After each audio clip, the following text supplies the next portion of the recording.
are you today? Very angry, thank you for asking. Oh? Yes, stupid people disrespecting me.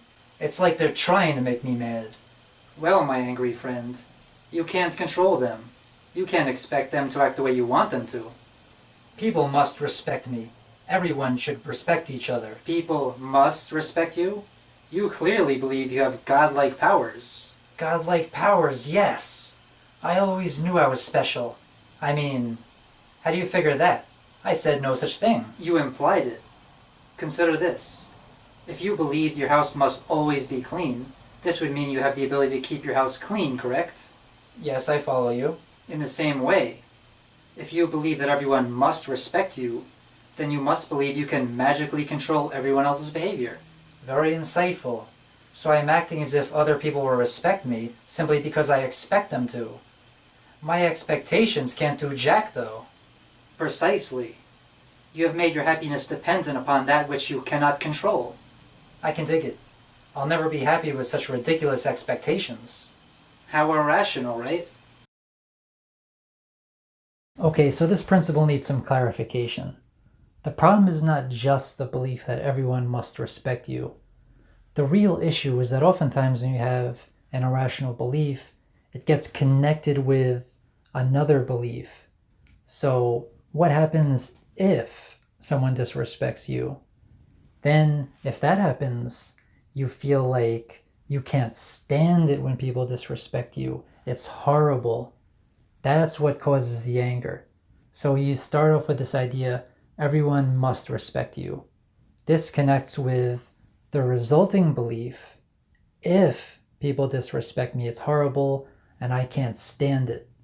So let's say, for example, you're walking down the street and some guy just randomly gives you the finger.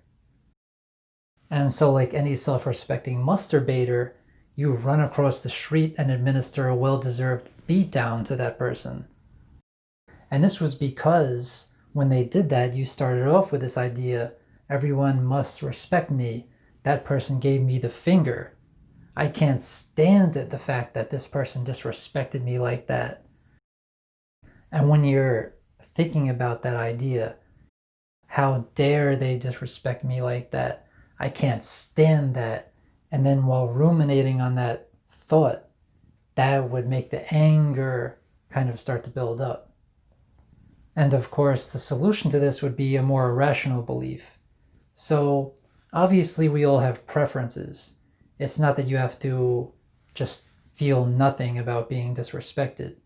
Yes, we would prefer to be respected, but it's okay if we don't get the respect that we wanted. It's about a preference. Preference is fine. That's the idea here. So there's a difference here between that expectation that everyone must respect you and preferring that people respect you, because if you believe people must respect you and it's horrible if they don't, then this creates the emotion of anger. On the other hand, if you prefer that people respect you, then if that preference is violated, well, you'll be disappointed. Disappointed that you were disrespected, but you won't be furious. You won't go into a rage.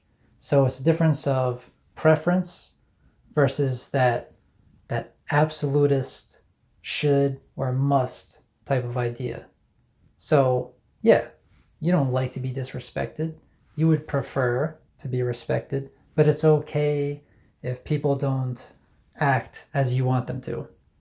So that's how Ellis would deal with that. It's true that you don't have the power over them, but you do have the power to change your own beliefs. You can accept that which you have no control over. Remember, people are inherently imperfect. They have a natural tendency to become irrational.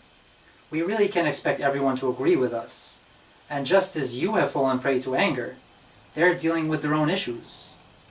You truly are a man of reason.